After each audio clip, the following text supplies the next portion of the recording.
Magandang araw. Ako nga pala si Aaron Lester Padica, former president ng GMA Council at ngayon tumatayo bilang advisor ng Cavite Varsitarian GMA Council. Nagsimula ako sa Cavite Varsitarian noong 2009 at tumayo bilang presidente sa Granados Chapter. Sa patnubay ng aming advisor na si Vincent Kalinawan, si Percival Rez Rivera, ngayon ay pulis na bilang PO3 at si Herbert Diduro. Silang tatlo ay galing sa PMMS chapter at napalawak namin tong samahan namin, ang kapatiran at karoon sa ibang barangay tulad ng Area F at Barangay San Gabriel, Barangay Poblacion 4 at Barangay San Jose. At ngayon, ako rin ang nagtatag sa Iris chapter na pinasimulan ng mga criminology student at ng mga automotive. Binabati ko nga pala yung mga kabrad ko rito sa GMA. Open palm sa inyo, long live. Bagamat di tayo madalas nagkikita-kita, nagkakasama, sa puso naman natin ang pagiging Cavite Varsitarian. Maraming salamat at nagkaroon tayo ng documentary interview na to para makamusta namin kayo. Kinakamusta ko rin pala yung mga kabrad namin sa ibang bayan dito sa Cavite. Kamusta rin kayo? Nawa matapos tong pandemic at magbalik sa normal ang pamumuhay natin at makapagtrabaho tayo ng maayos. Yun lang. Maraming salamat sa inyo. Magandang araw. Ako nga pala si Angelo Atadero. Ako nga yung presidente ng Cavite Varsitarian sa GMA chapter. Binabati ko nga pala lahat ng brad. At nga pala, yung advisor namin, si Herbert Diduro at si Percival Rez Rivera, binabati ko rin kayo. Kayo naging daan para magkaroon ng San Gabriel Wing. Sa ngayon ang komunikasyon lang namin ng mga brad sa GC na lang eh. Kasi kagaya sa panahon ngayon, delikado dahil nga may pandemya. Kagaya rin ng mga ibang brad namin, tumutulong sila as a frontliner. At yung iba naman, mga nagbibigay sa mga taong mga walang kakayanan sa ngayon dahil nga sa hirap ng buhay. Sa ngayon, pag nakaluwag-luwag, siguro pinaplano namin makapag-contribute kami para makapagbigay sa tao dito sa GMA na hindi man ganun karami, pero at least makatulong. Naging varsitarian ako 2011. Bali ang nagkikait sa akin, si Herbert Diduro. At ang tumatayong presidente noon sa wing namin sa San Gabriel, si Norbin Masungsong. Una, miyembro lang. Tapos nagkaroon ng posisyon bilang opisyal hanggang sa nagkaroon uli ng eleksyon sa wing namin na naging presidente din ako. Bali, naging presidente ako ng San Gabriel Wing dahil kasi kadalasan ang kumakatawan sa kanila kapag may pagpatawag na meeting dito sa GMA. Siguro, nakitaan din nila ako ng potensyal kaya naging presidente rin nila ako. Tapos hanggang sa naging vice ako ng GMA chapter. Tapos sa ngayon, ito, presidente na ng buong GMA chapter. Nagsimula ang Cavite Varsitarian sa University sa Maynila para mapagbuklod-buklod nila yung mga Caviteño na nag-aaral sa Maynila. Tapos noon, hanggang sa nagkaroon na rin ng bawat chapter sa bawat lalawigan ng Cavite. Masaya ako, naging parte ako ng Cavite Varsitarian kasi yung mga ginagawa nila, nakakasama na ako sa mga community, sa mga pagtulong sa mga kagaya niyan, sa pandemya, nakapagbigay ng mga pagkain sa mga walang-wala. Tapos pag may kagaya dati, sa mga balik eskwela, feeding program, nakakatulong kami. Masaya, masaya. About sa trouble, naku, wala na niyan. Kasi halos lahat naman sa kapatiran, magkakaibigan eh. May kumpare ako sa Taugama, may kumpare din ako sa Acro. Wala na yan. Bali, ang nagiging fratwar na lang ngayon ay kung paano mapapaganda ang samahan ng bawat kapatiran. Sa pagtulong nila sa komunidad, pati sa mamamayan ng GMA. Sa mga brad sa GMA Council, lalo na sa mga presidente, sana pagtapos ng pandemya to, magkita-kita tayo, makapag-meeting ulit, makagawa tayo ng mga simpleng project, community service, feeding program, kagaya ng dati. Yun lang, long live, bawat isa. Gusto ko na rin samantalahin itong pagkakataon na to para batiin lahat ang nasa Grand Council, lalo na ang aming Grand Chairman, long live. Magandang araw. Ako nga pala si Anthony Lago, ang presidente ng Cavite Varsitarian Poblacion 4 Chapter. Alam mo, sa pagsali sa fraternity, hindi ito yung basta-basta na gusto mong sumali o may nag-engganyo lang sa'yo sumali ka.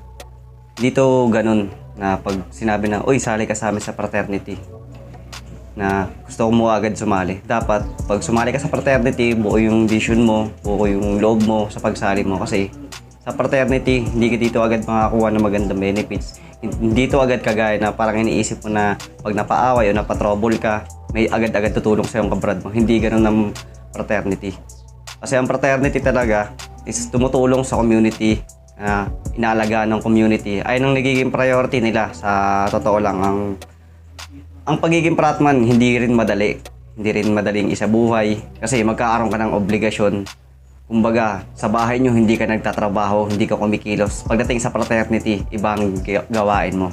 Magkakaroon ka ng obligation sa ganito, magkakaroon ka ng dapat gawin na ganito kasi napapaloob ka o kasama ka doon sa kapatiran bilang ikaw ay fratman. Bilang presidente ng Cavite Varsitarian, ako, sa akin, na-enjoy ko talaga na kasi pag nagpapatawag ng meeting, ganyan, nagkakaroon kami ng oras ng bonding, kami mga mag-abroad, tsaka napag-uusapan namin yung mga bagay na dapat pag-usapan, gaya ng, na gusto namin project, gusto namin gawin na ganito. At yun, nakapaglaan naman ng konting oras, kung hindi naman dun sa GC yan, nagkakausap kami na, oy mga brad, ganitong araw may meeting tayo. Yun, napunta naman sila, kaya na-enjoy ko rin yung pagiging presidente ko kasi marami ako natutunan. May mga natutunan din sila sa akin na na-share ko sa kanila. Sa totoo lang, sa pagiging presidente, hindi naman ako agad yung, kumbaga ako yung napili agad-agad. Kasi dumadaan din kami sa proseso ng botohan, dumadaan din kami sa tamang pagpili talaga. Ako siguro napili nila ako na bilang maging presidente kasi alam nila at nakikita nila sa akin na kumbaga may kakayahan ako na i-handle sila. At nagkaroon silang tiwala sa akin. Ganon siguro, kaya ako yung nahalal bilang presidente. Sa ngayon, masasabi ko talaga napakadisiplinado ng chapter na nahawaan ko kasi may mga rules kami na sinusunod, may mga dapat hindi gawin para at least alam nila kung ano yung mga bawal at pwede na gagawin. Kaya nagiging sobrang disiplinado na chapter, kumbaga yung nahawakan ko ngayon. Kasi ako sa kanila may respeto ako bilang fratman at may respeto rin sila sa akin. Ginagalang din naman nila yung mga sinasabi ko at nakikinig din naman sila. Kaya nagiging disiplinado itong chapter na to na hawak ko. Sa mga brad ko sa Poblacion 4 chapter, sana panatiliin natin yung pagiging disiplinado at maging masunurin at mahalin pa natin ang community. Mas mahalin pa natin ang kapatiran. Yun lamang at long live sa ating lahat. Isang mapagpalang araw sa atin lahat. Ako nga po pala si Edison Ogriman, na Vice President ng Cavite Varsitarian GMA Council. Shoutouts nga pala sa advisor namin na si Vincent Kalinawan na kundi dahil sa'yo, Brad, walang Cavite Varsitarian na nabuo sa buong GMA. Pakamay sa'yo, long live. Alam mo sir, marami kaming achievement at project sa Cavite Varsitarian na kung saan lahat ng membro ng Cavite Varsitarian dito sa GMA ay nakikiisa sa lahat ng aming proyekto. Katulad na lamang nung nagbrigada eskwela kami sa San Gabriel 3 Elementary School na kung saan marami kaming classrooms na napinturahan at mga upuan na inaayos at mga hardin na napaganda sa eskwelahan na yon. Pagkatapos, sundan yun ng feeding programs sa Barangay Kapitan Kuwa, nasundan pa sa Barangay Poblacion 4 at sa Barangay San Gabriel ng Area K, na kung saan marami kaming mga batang malnutrisyon na napakain.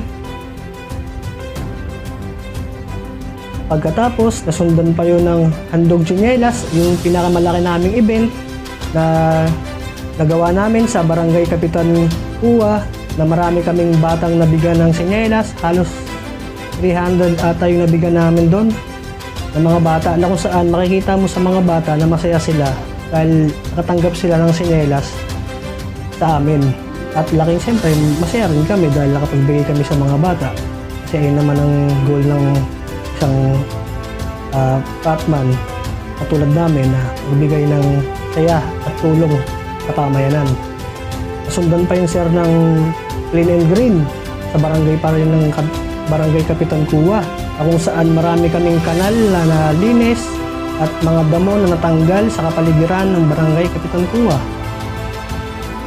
At pagkatapos ng dumating naman ang time ng Pasko at Bagong Taon, ang samahan naming Cavite Varsitarian ay naglulunsad kami ng palaro sa mga kabataan para maging masaya ang araw ng Kapaskuhan at araw ng Bagong Taon. Kung saan marami kaming batang napangiti, napasaya dahil sa nagawa naming mga bagay na yon. Kung saan kahit sa maliit na bagay na magiging premyo nila sa kada panalo nila sa kada laro, ayun naman ay nagbibigay ngiti sa mga kabataan. Ayun din naman ay nagbibigay ngiti sa amin bilang nagpapasaya sa mga kabataan, naglilingkod sa mga kabataan dahil ayun din ang layunin namin, ang tumulong at magpasaya ng mga bawat tao sa ating pamayanan.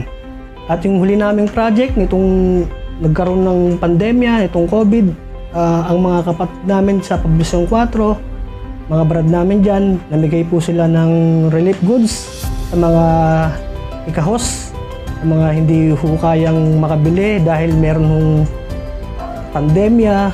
Marami hong tayong mga kababayan dito sa GMA na hindi makapagtrabaho dahil hindi ho makalabas ng bayan natin. Yun ho ang naging rason at naging daan para magbigay yung mga kapatid natin ng tulong sa mga mas nangangailangan pa. Alam mo sir, marami na rin akong napagdaanan bilang membro ng Cavite Varsitarian. Andyan yung nagkaroon ako ng tampo at disappointment sa officer, sa member, na kung saan na nagkaroon ng galit sa puso ko. Pero hindi siyempre dapat pinatatagal yung mga ganong sistema na dapat na yung tampo at galit na naramdaman mo, tatanggalin mo rin agad.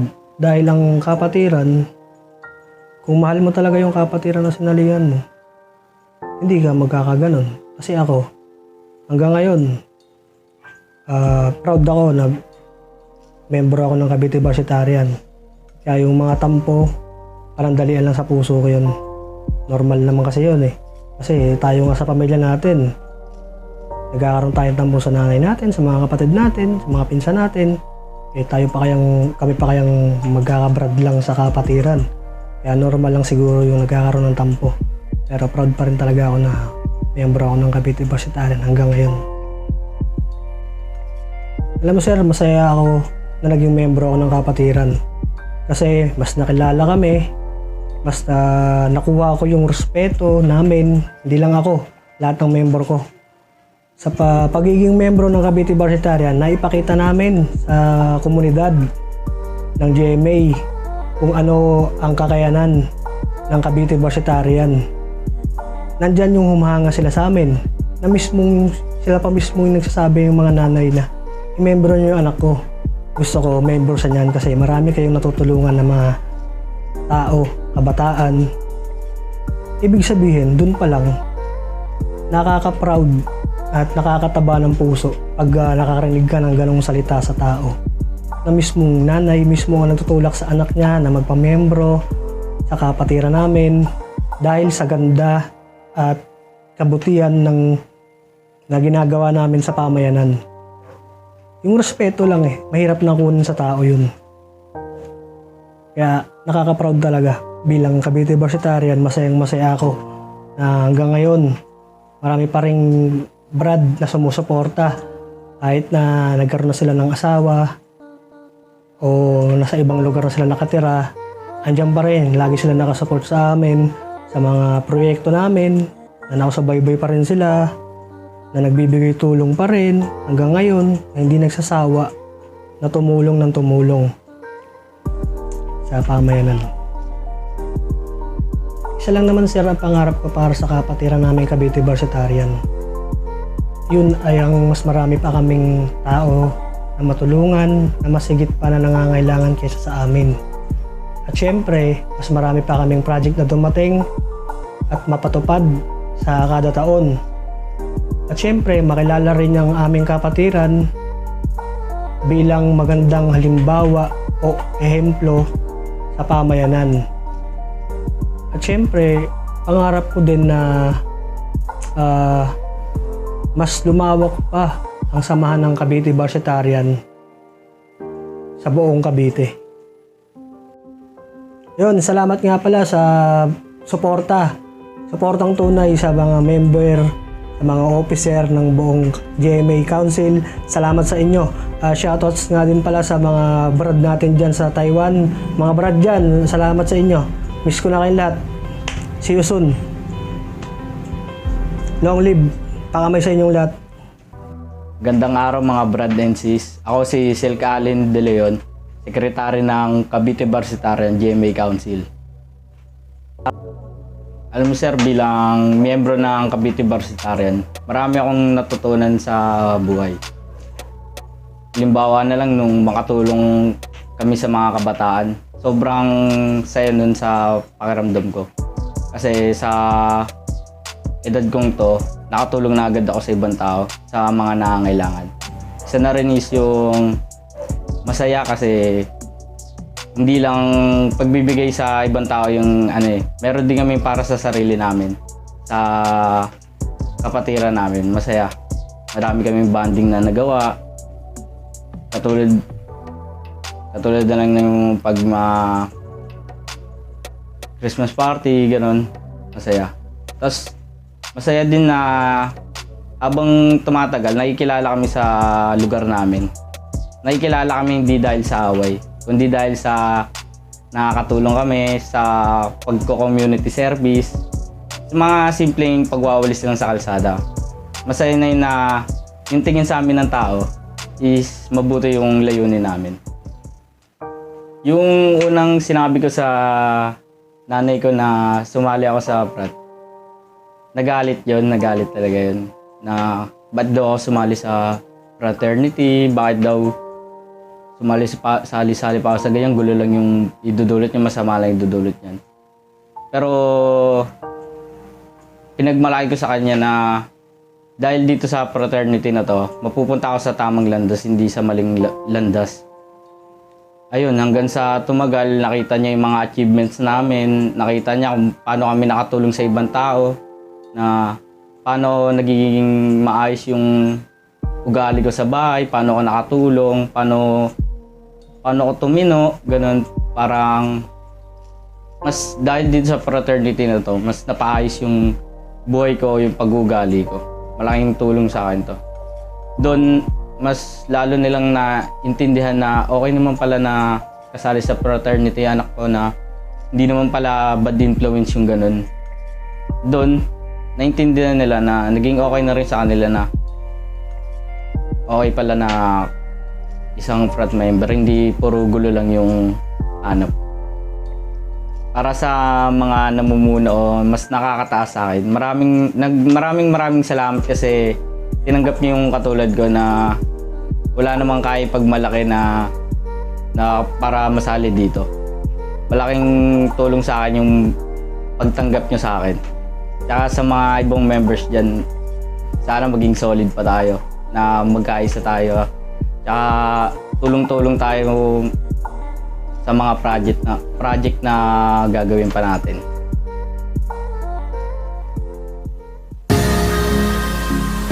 Thank you nga pala kay Sir Martin Torrecha na pagdokumentaryo ng aming kapatiran na Cavite Varsitarian. At sa mga brad na makakapanood ng video na to, hingi sana ako ng konting suporta. Paki-subscribe naman Mr. Torrecha sa YouTube channel. Long live mga kapatid.